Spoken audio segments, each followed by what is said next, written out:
অতি সাধারণ একজন অ্যাকাউন্টেন্ট থেকে এই ছেলেটি হয়ে ওঠে এক ভয়ানক অ্যাসাসিন শার্প স্নাইপার। তোমাদের কাছে আজকে আমার একটাই রিকোয়েস্ট, সম্পূর্ণ মুভির কাহিনী বুঝতে আর পুরো ভিডিওর মজা পেতে প্লিজ ভিডিওটি শেষ পর্যন্ত দেখো। এই মুভির প্রতিটা প্লট আর একদম শেষে যে মারাত্মক টুইস্ট আছে তা তোমাকে থ্রিল করে দেওয়ার জন্য যথেষ্ট। কিভাবে সে একজন সাধারণ ছেলে থেকে হয়ে উঠলো মারাত্মক অ্যাসাসিন ও শার্প শুটার সেটা জানতে হলে তোমাদের দেখতে হবে 2008 সালের ওয়ান্টেড মুভির আজকের এই এক্সপ্লেনেশন।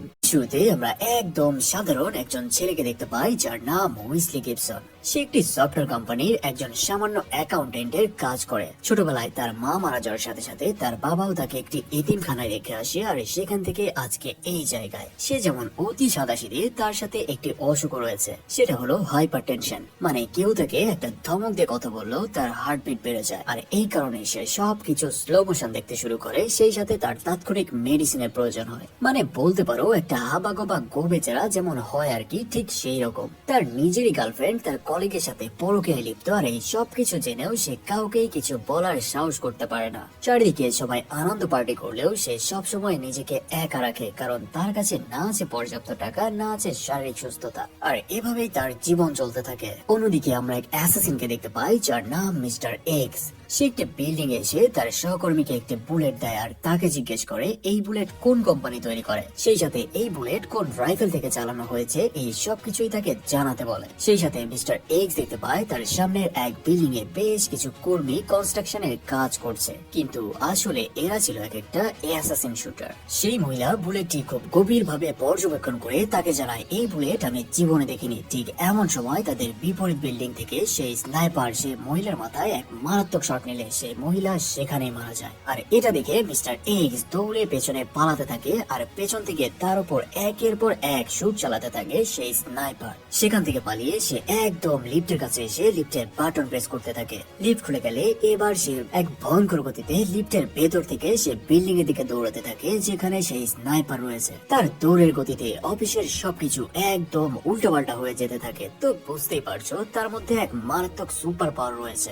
এক দৌড়ে সে বিল্ডিং এর কাজ ভেঙে বাইরে বেরিয়ে আসে, আর সেই সাথে কোমর থেকে গান বের করে একে একে সেই স্নাইপার সহ তার সাথে বাকিদের হেডশুট দিয়ে ওপরে পাঠাতে থাকে। একদম শেষ পর্যায়ে সে নিচে পড়ে গেলে বাকি একজন ভাবে সে হয়তো নিচে পড়ে গেছে, তাই তাকে নিচে খুঁজতে থাকলে এবার সে পেছন থেকে তার খুলি উড়িয়ে দেয়। এখানে একটা জিনিস তোমাদের জানিয়ে রাখি, পৃথিবীতে হাতে গোনা অল্প কিছু মানুষ রয়েছে যারা বুলেট সুইং করাতে পারে। মানে শুট করলে বুলেট বিভিন্ন অ্যাঙ্গেলে বেঁকে তাদের টার্গেট হিট করে। একটু পরে সেটা আরো ভালোভাবে বুঝতে পারবে। তাদের সবাইকে শেষ করে ছাদে দাঁড়াতে সেই শুটারের ফোনে একটা কল আসে। মিস্টার এক্স কল রিসিভ করে জানায় আমি হলাম পৃথিবীর সব থেকে ভয়ানক শার্প শুটার, আমাকে হত্যা করা এত সহজ না। এমন সময় ফোনের অপর পাশ থেকে সেই শুটার জানায় এটা ছিল তোকে ফাঁদে নিয়ে আসার একটা ট্র্যাপ মাত্র।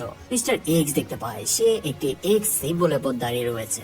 এমন সময় কোথায় থেকে এক ভয়ঙ্কর বুলেট এসে মিস্টার এক্স এর মাথার খুলি এফোর ওপর করে দেয়। এবার আমরা দেখতে পাই এই মারাত্মক শট মেরেছে প্রায় 5 কিলোমিটার দূরে থেকে আরো এক ভয়ানক স্নাইপার যার নাম ক্রস। এই ক্রস ছিল মিস্টার এক্স এর থেকেও আরো মারাত্মক এক শুটার, আর সে এখন তার শত্রুদের খুঁজে খুঁজে একে একে হত্যা করতে মরিয়া হয়ে উঠেছে। কে এই অ্যাসাসিন স্নাইপার ক্রস, আর তার সাথে এমন কি ঘটেছিল যার জন্য সে এমন ভয়ানক শট নিয়ে সবাইকে উড়িয়ে দিচ্ছে, চলো এবার সেটা। বড় উইসলি গিবসনকে দেখতে পাই সে প্রতিনিয়তই অফিসে দেরি করে যেত, ফলাফল তার কাজগুলো সবার থেকে পিছিয়ে থাকতো, আর দ্রুত কাজ করতে যেয়ে সে প্রতিবারই ভুলভাল কাজ তার ম্যানেজারকে ধরিয়ে দিত। আর এই কারণে প্রতিদিনই ম্যানেজার তাকে সবার সামনে ইচ্ছে মতো ছেড়ে দিত, আর এই কারণে তার হাইপার টেনশন বেড়ে যেত। একদিন মেডিসিন শপে সে তার মেডিসিন কিনতে গেলে সে ওই অ্যাসাসিন স্নাইপারকে তার উপর নজরদারি করতে দেখতে পায়। হঠাৎ তার কাছে একজন মেয়ে আসে যার নাম ফক্স। সে একজন মারাত্মক অ্যাসাসিন শার্প শুটার। ফক্স তাকে জানায় এখানে শুটার রয়েছে যে তোমাকে হত্যা করতে চায়, আর এটা বলে হঠাৎ ফক্স গিবসনকে সরিয়ে তার পেছনে থাকা একজনকে শুট করতে থাকে, আর এই লোকটি ছিল সেই মারাত্মক অ্যাসাসিন স্নাইপার ক্রস। ফক্স তাকে প্রোটেক্ট করতে থাকে, আর ক্রসের দিকে শুট করতে করতে গিবসনকে বাইরে নিয়ে যেতে থাকে। এক পর্যায়ে তারা একটি তাকের আড়ালে লুকিয়ে পড়তে সক্ষম হলে ক্রস সেই তাকের মাঝ বরাবর এক শট নিলে বুলেট এসে ফক্স আর গিবসনের মধ্য দিয়ে পেরিয়ে গেলে ফক্স এবার দেখতে পায় আসলে এই ক্রস এমন মারাত্মক শুটার যে তাদের সামনে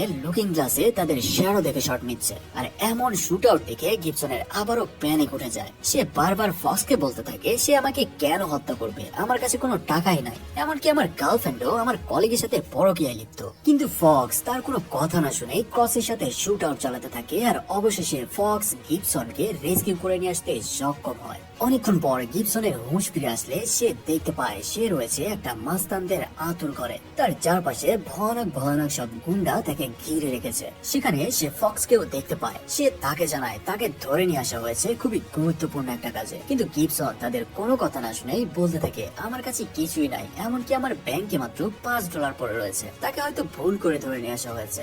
এমন সময় সেখানে সেই অ্যাসাসিন শুটারদের গডফাদার মিস্টার সোলানকে দেখতে পায়। সে গিবসনের কোনো কথা না শুনে তার হাতে একটি গান তুলে দেয়, বলে এই মাছির ওপর শুট করো আর এদের ডানাগুলো কেটে ফেলো। এটা শুনে গিবসন তো পুরাই বোকা বনে যায়। যে ছেলে কোনোদিন একটা পিঁপড়াও পা দিয়ে মারেনি, সেখানে এত নিখুঁত ভাবে গুলি করে মাছির ডানা আলাদা করে ফেলবে। সে জানায়, জনাব আপনার কথা ভুল হচ্ছে, আমি সাধারণ একজন অ্যাকাউন্টেন্ট। এমন সময় তার পেছনে গান স্পিক নামের এক শুটার এসে তার মাথায় গান পয়েন্ট করে তাকে জানায়, হয় তুই আমার বসের কথা শুনবি, নয়তো তোর থোপড়া উড়িয়ে দেবো। এমন ভয়ানক থ্রেটকে আবার তার প্যানিক উঠে যায় আর এই জন্য সে সবকিছু স্লো মোশন দেখতে শুরু করে। জীবনের মায় সে গান তুলে নিয়ে সেই মাছের উপর পর পর শুট করে গান ফেলে দিয়ে পকেট থেকে দ্রুত মেডিসিন খুঁজতে থাকে। এবার মিস্টার সোলার সেই মাছিগুলো তার সামনে নিয়ে আসে আর সে দেখতে পায় সে সত্যি সত্যি শুট করে সেই মাছির ডানাগুলো আলাদা করে ফেলেছে। এটা দেখে সে তো টাসি খায়, তার সাথে সাথে তার প্যানিকও ভালো হয়ে যায় কোনো মেডিসিন ছাড়াই। এবার গিবসন তাকে জানায় আসলে তার মধ্যে এক সুপার পাওয়ার রয়েছে যেটা সে তার বাবার কাছ থেকে পেয়েছে।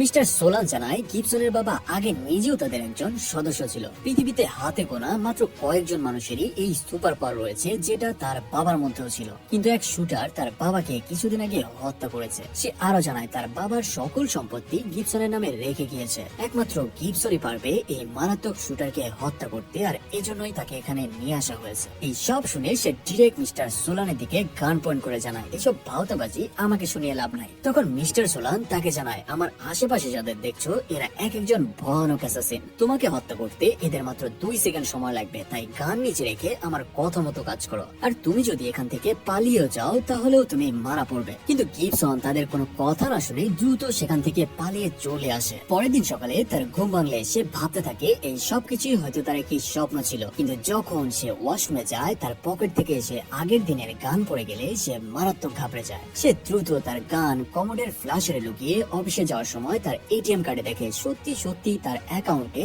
$36 লাখ ডিপোজিট হয়েছে, যেটা তার বাবার রেখে যাওয়া সম্পত্তি। এবার সে বুঝতে পারে আসলে এসব স্বপ্ন নয়, সবকিছুই বাস্তব। আর সে এখন তার সুপার পাওয়ারের সাথে সাথে $36 লাখ মালিক। আজকে তার বস তার কাজের কোনো ডেমো না দেখে তাকে যে ক্রিটিসাইজ করতে শুরু করে, গিবসন এবার উল্টা তাকে ভুটকি ভুটকি বলে তার খিলি উড়াতে থাকে। সেই সাথে তাকে জানায়, তোর এই $2 চাকরি আমি আজকে থেকে ছেড়ে দিলাম। তার এমন আচরণে পুরো অফিসের সবাই থ হয়ে যায়। আরে বলে কি, যেই ছেলে কিনা সবসময় প্যানিকে থাকে সে কিনা আজকে তার বসকে ধুয়ে দিচ্ছে। গিবসন রেগে মেগে তার ডেস্ক থেকে তার কিবোর্ড তুলে নিয়ে চলে আসার সময় তার সেই কলিগ তাকে বলে, আরে বন্ধু তোমার এমন উন্নতি কিভাবে হলো? সাথে সাথে সে তার কিবোর্ড দিয়ে এক মারাত্মক শট মেরে তার দাঁত ফেলে দেয় আর অফিস থেকে বেরিয়ে আসে। বুঝতেই পারছো, একদিকে সুপার পাওয়ার, অন্যদিকে গরম গরম $36 লাখ। মেজাজ তো গরম হবেই। সে অফিস থেকে বের হয়ে দেখতে পায় সেখানে পোস্টারিং করা হয়েছে সেদিন রাতে পুলিশের সাথে পাঙ্গা নেওয়ায় গিবসন আর ফক্সের নামে ওয়ারেন্ট জারি হয়েছে। এমন সময় সে তার সামনে ফক্সের গাড়ি দেখতে পায় আর সরাসরি তার গাড়িতে উঠে বসে। সেখান থেকে চলে আসে মিস্টার সোলানের সেই টেক্সটাইলের ফ্যাক্টরিতে। মিস্টার সোলান তাকে জিজ্ঞেস করে সে আবার কেন ফিরে এসেছে। সে এসে জানায়, আমি সেই শুটারের সাথে লড়াই করার জন্য সম্পূর্ণ প্রস্তুত। তার এই কথা শুনে মিস্টার সোলান ফক্সকে অর্ডার দেয় তার পরীক্ষা নেওয়ার জন্য যে সে কতটুকু প্রস্তুত হয়েছে। এই অর্ডার পেয়ে ফক্স তার সাথে গিবসনকে নিয়ে যায় এক অ্যাসাসিন ম্যাক ওয়ারেনের কাছে। সেখানে এসে ম্যাক ওয়ারেন তাকে চেয়ারে হাত পা বেঁধে এলো পাথারি পাঞ্চ মারতে থাকে। ফক্স তাকে জানায় তার হাত পা খুলে যতক্ষণ না সে অ্যাসাসিনকে থামাবে সে এভাবেই তাকে মারতে থাকবে। বেদম কেলানি খেয়ে নাক মুখ ফাটিয়ে সে অজ্ঞান হয়ে পড়লে পরের দিন তার জ্ঞান ফিরে আসে একটি মোমের বাথটবে। সেখানে একজন তাকে জানায় এটা হচ্ছে তাদের আরোগ্য কামরা, মানে কেউ ভয়ানক ভাবে জখম হলেও এই বাথটবে এক রাত কাটালে সে পুরোপুরি সুস্থ হয়ে ওঠে। গিবসন দেখে সত্যি সত্যি আগের দিনের সব এলানোর ব্যথা তার ভালো হয়ে গেছে। এবার ফক্স সেখান থেকে তাকে নিয়ে যায় এক ভয়ঙ্কর কসাইয়ের কাছে এবং তাকে জানায়, তুমি যদি এই কসাইকে হারাতে পারো তাহলে বোঝা যাবে তুমি সেই অ্যাসাসিন স্নাইপারের সাথে যুদ্ধ করার জন্য উপযুক্ত হয়েছো। কিন্তু তুমি যদি এই কসাইকে হত্যা করতে না পারো তাহলে সে তোমাকে কেটে কুচি কুচি করে ফেলবে। এই সব কিছু দেখে গিবসনের তো হুঁশ উড়ে যাওয়ার অবস্থা। তবুও প্রাণের সাহস জোগাড় করে নিয়ে সে কসাইয়ের সাথে মোকাবেলা করতে থাকে। কিন্তু সে তো একটা হাবাগোবা ছেলে। পাকা কসাই তাকে একের পর এক পোজ দিয়ে ফেরে ফেলতে থাকে আর এক পর্যায়ে তার হাতের ভেতর চাকু বসিয়ে দিলে সে আবারও তার জ্ঞান হারিয়ে ফেলে। পরের দিন আবারও সে নিজেকে দেখতে পায় সে বোমের বাথটবে। সেখানে সেই লোকটিকে দেখে সে জিজ্ঞেস করে, তোমার সাথে এই ইঁদুর কেন থাকে? তখন সেই লোকটি তাকে জানায় এগুলো তারা কিলিং মিশনের জন্য পালন করে থাকে। এবার সে গিবসনকে তার টিক্স দেখায়। সে ইঁদুরের সাথে একটি টাইম বম সেট করে সেটি দূরে ছেড়ে দেয় আর কিছুক্ষণের মধ্যেই সেই ইঁদুরে ব্লাস্ট হয়ে যায়। এবার গিবসন উঠে আবারও ফক্সের কাছে গেলে এবার সে তাকে বলে, এই যে সুইং মেশিনের ভেতরে কর্ড দেখতে পাচ্ছ, এটা মেশিনের ভেতরে হাত ঢুকিয়ে বের করে নিয়ে আসতে হবে। এটা শুনে গিবসন এবার রেগে মেগে অস্থির হয়ে যায়। সে জানায় এটা মোটেও সম্ভব না, এর মধ্যে আমি হাত ঢুকালে আমার হাত কেটে পড়ে যাবে। ফক্স জানায়, তাহলে তুমি তোমার বাবার হত্যার প্রতিশোধ নিতে সক্ষম নও। এটা শুনে গিবসন মারাত্মক রেগে যায় আর কিছু না ভেবে সেই সুইং মেশিনের ভেতরে হাত ভরে দেয়। কিন্তু সে তো কর্ক বার করতে পারেই না, উপরন্তু হাজার হাজার সূচের আঘাতে তার হাত একদম ঝাঁঝরা হয়ে যায়। সেখান থেকে ফক্স তাকে আবারও সেই কসাইখানায় নিয়ে যায় আর এবার তাকে এক অবিশ্বাস্য পরীক্ষার ভেতর ফেলে দেয়। সেখানে মিস্টার সোলান তাকে গান ধরিয়ে দিয়ে তার টার্গেটের আগে একটি শুকর ঝুলিয়ে দিয়ে তাকে বলে শুট করো আর টার্গেট হিট করো। গিবসন জানায় এটা কিভাবে সম্ভব, আমি শুট করলে তো সেই বুলেট শুকরের গায়ে লাগবে। মিস্টার সোলান জানায় তুমি এমন ভাবে শুট করবে বুলেট 180 ডিগ্রি কোণে ঘুরে তোমার টার্গেট হিট করবে। এটা শুনে গিবসনের তো পুরাই পাগলা হয়ে সে জানায় এটা একেবারেই অসম্ভব। ঠিক সেই সময় মিস্টার সোলান এক শট নেয় আর বুলেট ঠিক একদম 180 ডিগ্রি কোণে বেঁকে গিয়ে সেই টার্গেট হিট করে আর এটা দেখে গিবসন একদম শকড হয়ে যায়। এবার মিস্টার সোলান তাকে জানায়, আমি জানি তুমি এটা পারবে কারণ তোমার বাবারও এই ক্ষমতা ছিল। এবার ফক্স এসে দাঁড়িয়ে যায় গিবসনের গানের সামনে আর তাকে এবার শট নিতে বলে। এক প্রকার বাধ্য হয়ে গিবসন চোখ মুখ বুঝে এক শট নিলে এবার তার বুলেটও 180 ডিগ্রি কোণে বেঁকে গিয়ে সেই টার্গেট হিট করে। এটা দেখে মিস্টার সোলান তাকে জানায়, এখন তুমি পুরোপুরি ভাবে তৈরি তোমার বাবার হত্যার প্রতিশোধ নেওয়ার জন্য। আর গিবসন তার এমন ক্ষমতা দেখে সে নিজেও এবার ভেতর থেকে শক্ত হতে শুরু করে। এখন তার প্যানিক উঠলেও কোনো মেডিসিনের দরকার পড়ে না, বরং তার মাথায় শুধু কিলিং মিশন ঘুরপাক খেতে থাকে। এবার গিবসন মিস্টার সোলানকে জিজ্ঞেস করে তারা কিভাবে মার্ডার অর্ডার পায়। মিস্টার সোলান তাকে জানায় তাদের এই সুইং মেশিন থেকে যে কাপড় বের হয় সেই কাপড়ের ভেতর থেকে এই মেশিন কিছু বাইনারি কোড লিঙ্ক করে যেটা স্বয়ংক্রিয়ভাবে চলে আসে আর সেই কোড নাম্বার ডিকোড করে তারা সেই নামগুলো খুঁজে বের করে যাদেরকে হত্যার অর্ডার এসেছে। মিস্টার সোলান তাকে জানায় এই অ্যাসাসিনকে হত্যা করার আগে আমি তোমাকে একটি কাজ দিতে চাই, যদি তুমি নিখুঁতভাবে এই কাজ সম্পূর্ণ করতে পারো তবেই তুমি সেই অ্যাসাসিনকে হত্যা করতে পারবে। এবার ফক্স তাকে নিয়ে যায় একটি চলন্ত ট্রেনের উপর আর তাকে জানায় সামনের বিল্ডিং এর 6th ফ্লোরে আমাদের টার্গেট অপেক্ষা করছে, তাই এই চলন্ত ট্রেন থেকেই তাকে এক শট নিতে হবে। কিন্তু গিবসন জানায় আমি সামান্য একটা কাপড়ের কোড নাম্বার দেখে একটা মানুষকে কেন হত্যা করব। ফক্স জানায় সে যখন ছোট ছিল সেদিন একজন লোক তার সামনেই তার বাবাকে খুব খারাপ ভাবে হত্যা করে আর সে যখন বড় হয়ে এই কোম্পানির সাথে যোগাযোগ করে তখন পুরনো লিস্ট থেকে জানতে পারে সেই লোকের নাম অনেক আগেই এই মেশিন থেকে বের হয়েছিল, কিন্তু কেউ তাকে হত্যা করেনি। যদি সেই মেশিনের কোড ফলো করে সেদিন কেউ তাকে হত্যা করত তাহলে আজকে তার বাবা বেঁচে থাকতো। আর এই মেশিন শুধু তাদেরই নামের কোড পাঠায় যারা পৃথিবীর জন্য ভয়ঙ্কর ক্ষতিকর। তাই আজকে তুমিও যদি এই বেটাকে হত্যা না করো তাহলে সেও কারোর জন্য ক্ষতির কারণ হবে। এই সব কিছু শুনে গিবসন প্রায় দোটানায় পড়ে যায়। এমন সময় সেই ট্রেন সেই বিল্ডিং এর একদম কাজ ঘেঁষে পার হয়ে যাচ্ছে। কিছু না ভেবে গিবসন 180 ডিগ্রি কোণে এক ভয়ানক শট নিলে সেই বুলেট তার কোণ পরিবর্তন করে ঢুকে যায় সেই লোকের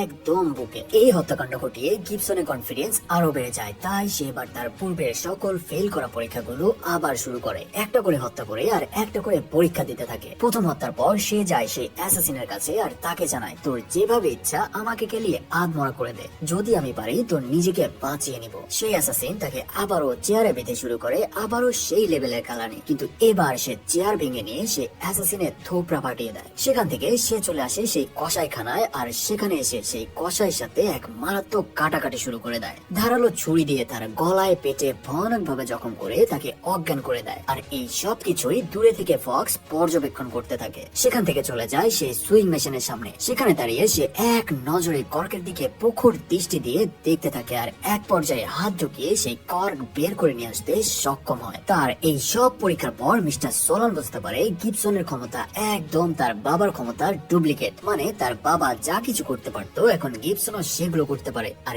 এভাবে সে একের পর এক তার ভয়াবহ হত্যাযজ্ঞ চালাতে থাকে। আর এদিকে মিস্টার সোলান গিবসনের এই সুপার পাওয়ার কাজে লাগিয়ে তার শত্রুদের খতম করে দিতে থাকে। একদিন গিবসন জানায় সে আজকেই তার বাবার হত্যার প্রতিশোধ দিতে চায়, তাই মিস্টার সোলানকে জিজ্ঞেস করে সেই শুটারকে কোথায় পাওয়া যাবে দ্রুত তাকে জানাতে। এসব বলেই সে চলে যায় তার গার্লফ্রেন্ডের বাসায়। সেখানে যেতেই দরজা খুলে তার সেই কলিগ আর তাকে আবারও দেখে তার মটকা গরম হয়ে যায়, তাই তাকে এক ঘুষি মেরে সোজা ঢুকে যায় বাথরুমে যেখানে তার সেই পিস্তল রাখা ছিল। এবার সেই পিস্তল নিয়ে সে বেরিয়ে আসে আর রাতের বেলায় রাস্তায় বসে থাকার সময় হঠাৎ গিবসন ক্রসকে দেখতে পায়। তাকে দেখা মাত্রই গিবসন তাকে শুট করতে থাকে আর সেই গুলি থেকে বাঁচতে ক্রসও পাল্টা গুলি চালায়। এবার ক্রস সেখান থেকে পালিয়ে যেতে থাকলে গিবসন তার পিছু করতে শুরু করে। এমন সময় সেখানে মিস্টার সোলানের পালিত অ্যাসাসিন গান স্মিথ তাদের দেখে ফেলে এবং সেও তাদের পিছু করতে শুরু করে। এদিকে গিবসন ক্রসকে হারিয়ে ফেলে। এমন সময় তার মনে হতে থাকে তার পেছনে কেউ একজন আছে। সে যেই মাত্র ঘুরে এক শুট করে সে দেখতে পায় এটা আসলে ক্রস না, এটা হচ্ছে সেই লোক যে তাকে র্যাট বম্বিং ট্রিক শিখিয়েছিল। ততক্ষণে সেখানে গান স্মিথ ও ম্যাকওরেন চলে আসে। তারা দেখতে পায় তাদেরই একজন গিবসনের গুলি খেয়ে মরতে বসেছে। তারা প্রাণপণ চেষ্টা চালাতে থাকে তার ব্লিডিং বন্ধ করে শ্বাস প্রশ্বাস চালু রাখার জন্য, কিন্তু সেই লোকটি আস্তে আস্তে মৃত্যুর কোলে ঢলে পড়ে। এমন সময় দূরে থেকে ক্রস গিবসনের হাতে একটি শুট করে আর বুলেট এসে ঢুকে যায় একদম গিবসনের হাতের বাহুতে। আসলে ক্রস চাচ্ছিল গিবসন এই বুলেটের হদিস খুঁজতে খুঁজতে যেন তার কাছে পর্যন্ত পৌঁছে যায়, আর এই জন্যই সে তার হাতে শুট করে। এবার সত্যি সত্যি গিবসন সেই বুলেট তার হাত থেকে বের করে সেই বুলেটের হদিস খুঁজতে শুরু করে। তার মনেও প্রশ্ন জাগতে শুরু করে, যদি এই ক্রস তাকে সত্যি হত্যা করতে চায় তাহলে এত সুযোগ থাকার পরও কেন সে তাকে হত্যা না করে বারবার ছেড়ে দিচ্ছে। আর সেই সাথে এই ক্রসের সাথে তার বাবার কি এমন শত্রুতা ছিল যার কারণে সে তার বাবাকে হত্যা করেছে। এই সকল প্রশ্নের উত্তর জানার জন্য এখন ক্রস পর্যন্ত পৌঁছানো তার খুবই জরুরি। তাই সে মিস্টার সোলানকে ব্যাপকভাবে প্রেসার দিতে থাকে সেই ক্রসের বিষয়ে তাকে জানানোর জন্য। কিন্তু মিস্টার সোলান তাকে জানায়, আমি এই ক্রসের বিষয়ে কিছুই জানি না, তবে সেই ভুলে পিকোয়ার স্কাই নামের একজন সিনিয়র অ্যাসাসিন বানিয়েছে। এই নিউজ শুনে গিবসন দ্রুত বেরিয়ে পড়ে সেই অ্যাসাসিনের উদ্দেশ্যে। আর এইদিকে মিস্টার সোলান ফক্সকে অর্ডার দেয় গিবসনকে শেষ করে দেওয়ার জন্য, কারণ গিবসন যদি এই অ্যাসাসিনের কাছে পৌঁছে যায় তাহলে সে তার নিজের পরিচয় পেয়ে যাবে। এখন প্রশ্ন হচ্ছে এই সোলান গিবসনের কাছে কি এমন লুকিয়ে রেখেছে, এবার সেটা জেনে নেওয়া যায়। অর্ডার পেয়ে ফক্স গিবসনের পিছু করতে শুরু করে আর অন্যদিকে গিবসন পৌঁছে যায় সেই সিনিয়র অ্যাসাসিন পিওর স্কাইয়ের বাড়িতে। সেখানে যে সে দেখতে পায় এই লোকটিও সোলানের মতোই সুইং মেশিনের সাহায্যে কাপড় বোনে, মানে এখানে ঘাপলা রয়েছে। গিবসন তাকে গান পয়েন্ট করে সেই বুলেট তাকে দেখে জিজ্ঞেস করে এই বুলেট তার কাছ থেকে কে কিনেছে, তার ঠিকানা কোথায়। পিওর স্কাই তাকে জানায় কে কিনেছে তার আপাতত মনে নাই, তবে তার লিস্ট রয়েছে তার বাসায়, তাই সেটা জানতে হলে তাদের দুজনকেই তাদের বাসায় যেতে হবে। সেখান থেকে বাসায় যাওয়ার জন্য তারা একটি স্টেশনে আসতেই পিওর স্কাই গিবসনকে বোকা বানিয়ে পালিয়ে যেতে শুরু করে। আর এই সবকিছুই দূরে থেকে ফক্স দেখতে থাকে, কারণ তার এখন একটাই শিকার, সেটা হলো গিবসন। গিবসন পিওর স্কাইয়ের পিছু করতে থাকলে হঠাৎ সে বুঝতে পারে যার জন্য সে এত দৌড়াচ্ছে সে আসলে এই ট্রেনের ভেতরে রয়েছে। সে দ্রুত আবার পেছনে ফিরে আসে আর ক্রসকে খুঁজতে থাকে। অন্যদিকে ফক্স দ্রুত একটি গাড়ি নিয়ে সেই ট্রেনের পিছু করতে থাকে, কারণ গিবসন ক্রস পর্যন্ত পৌঁছে গেলে সে সবকিছুই জেনে যাবে। এদিকে ট্রেনের ভেতর ক্রস আর গিবসনের এক অসাধারণ শুটিং চলতে থাকে। গিবসন সেখানে সাধারণ মানুষের উপর আক্রমণ করলে ক্রস পাল্টা গুলি চালিয়ে সেই বুলেট গুলো সামাল দিতে থাকে। এদিকে ফক্স তার গাড়ি নিয়ে মারাত্মক এক স্টান্ট করে একদম গাড়ি নিয়ে ঢুকে যায় ট্রেনের ভেতরে। আর হঠাৎ এরকম আকস্মিক ধাক্কায় ট্রেন লাইনচ্যুত হয়ে যেতে থাকে। ক্রস, গিবসন ও ফক্স তারা তিনজনই এখন রয়েছে একই ট্রেনের ভেতরে, কিন্তু সেই ট্রেন ব্রিজের উপর উঠে গেলে ভয়ানক ভাবে এক অ্যাক্সিডেন্ট হয় আর পেছনের সব বগিগুলো লাইনচ্যুত হয়ে নিচের অতল খাদের ভেতরে হারিয়ে যেতে থাকে। এমন সময় গিবসনও সেই বগির সাথে নিচে পড়ে যেতে থাকলে ক্রস এসে তার হাত ধরে নেয় আর তাকে এই ভয়ানক বিপদ থেকে বাঁচিয়ে নেয়। কিন্তু গিবসন তার গান বের করে সোজা গুলি চালিয়ে দেয় ক্রসের বুকে। এমন সময় তাদের সেই বগিটাও ছিঁড়ে আসতে পড়ে সেই খাদের ভেতর। পরিবেশ একদম শান্ত হয়ে গেলে গিবসন ক্রসকে তার গান পয়েন্ট করে জিজ্ঞেস করে সে কেন তার বাবাকে হত্যা করেছে। এখানেই রয়েছে এই মুভির সব থেকে বড় টুইস্ট। ক্রস জানায় গিবসন তার একমাত্র ছেলে, মানে এই মারাত্মক অ্যাসাসিন ক্রসই হলো গিবসনের আসল বাবা। এইটুকু এইটুকু বলেই ক্রস তার সেলের সামনে মারা যায়। গিবসন ফক্সকে জিজ্ঞেস করে ক্রস যা কিছু বলেছে তা সত্য কিনা। ফক্স জানায় ক্রসই হচ্ছে গিবসনের আসল বাবা। সে আরো জানায় এখন সে গিবসনকে হত্যা করবে কারণ এটাই মিস্টার সোলানের অর্ডার। মানে বুঝতেই পারছো, মারাত্মক ভাবে হিপনোটাইজ করে এই ব্যাটা সোলান গিবসনকে দিয়ে তারই হাতে তার বাবাকে খুন করিয়েছে। ক্রসের এই সব কথা শুনে গিবসন নিজের ভুলের জন্য আফসোস করতে থাকে। গিবসন ফক্সের হাত থেকে বাঁচতে ঝুলে থাকা ট্রেনের সেই বগিতে শুট করে আর পুরো বগি সহ ক্রস ও গিবসন অতল গভীর খাদে হারিয়ে যায়। পরের দিন গিবসনের জ্ঞান ফিরে আসলে সে দেখতে পায় সে রয়েছে তার বাবার বাসায় আর তাকে সেখান থেকে রেস্কিউ করে নিয়ে এসেছে সেই সিনিয়র অ্যাসাসিন পিকওয়ার স্কাই। এবার গিবসন দেখতে পায় যে রুমে রয়েছে সেখান থেকে তার সে আগের রুম স্পষ্ট দেখা যায়। মানে এতদিন ধরে তার বাবা তার উপর নজর রাখছিল। এবার সেই সিনিয়র অ্যাসাসিন গিবসনকে জানায় এই রুম থেকেই তার বাবা তার উপর প্রতিনিয়ত নজরদারি করত। তার বাবার জন্য কেউ যেন তাকে খুন না করে, এই জন্যই ছোটবেলায় তাকে এতিমখানায় রেখে আসে যেন গিবসন সাধারণভাবে জীবনযাপন করতে পারে। সে আরো জানায় তার বাবা সবসময় তাকে বাঁচাতে চেয়েছে, সে কখনোই তাকে আগে শুট করেনি, বরং গিবসনের গুলি থেকে বাঁচার জন্যই সে গুলি চালিয়েছে। তার বাবাও সোলানের সাথে কাজ করত, কিন্তু সে একদিন জেনে যায় এই বেটা সোলান একটা ভন্ড অ্যাসাসিন। সে নিজের স্বার্থ অনুযায়ী মেশিন থেকে নামের কোড পরিবর্তন করে দিত, এমনকি সেই মেশিন থেকে সোলানের নামও বের হয়েছিল, কিন্তু সেটা সে পরিবর্তন করে দিয়েছে। আর সে গিবসনকে শুধুমাত্র ব্যবহার করেছে তার হাতে তার বাবাকে হত্যা করার জন্য। এই সব কিছু শুনে গিবসনের মাথা তো পুরাই পাগলা হয়ে যায় এই বেটা সোলানের খুলি উড়িয়ে দেওয়ার জন্য। গিবসন সেখানে তার বাবার সকল ম্যাপ দেখতে পায় যেখানে সোলানের পুরো আস্তানা ধ্বংস করার প্ল্যান ছিল। তাই গিবসন সেই ম্যাপ আর তার বাবার স্নাইপার নিয়ে প্রস্তুতি নিতে থাকে এবার সোলানের খুলি উড়িয়ে দেওয়ার জন্য। প্রথমে এসে সব থেকে পিনাট বাটার কিনে ইঁদুর ধরার জন্য, আর সেই পিনাট বাটার দিয়ে এক ট্রাক ইঁদুর ধরে গায়ে বম লাগিয়ে সেই ট্রাক নিয়ে চলে আসে সোলানের আস্তানায়। আর ভেতরে ঢুকে সে তার ট্রাক থেকে বোম সেট করা সব ইঁদুর ছেড়ে দিলে মুহূর্তে একে একে ব্লাস্ট হয়ে সোলানে সে আস্তানা ধ্বংস হতে শুরু করে। আর অন্যদিকে গিবসন জানালা ভেঙে ভেতরে চলে আসে আর একে একে মারাত্মক হেডশট দিয়ে সোলানের চেলাপেলাদের খুলি উড়াতে থাকে। সেখানে ম্যাক ওয়ারেন গিবসনের উপর হামলা করতে আসলে সে এক শটে তার খুলি ফুটো করে তারই মাথায় গান রেখে পেছনে সবার খুলি উড়িয়ে দিতে থাকে। মুহূর্তের মধ্যে সে ওই জায়গায় এমন তাণ্ডব শুরু করে যে মাত্র কিছুক্ষণের মধ্যে সেই জায়গায় একটি নরক বানিয়ে দেয়। সে একাই মারাত্মক সব শট নিয়ে সবাইকে খতম করতে থাকে।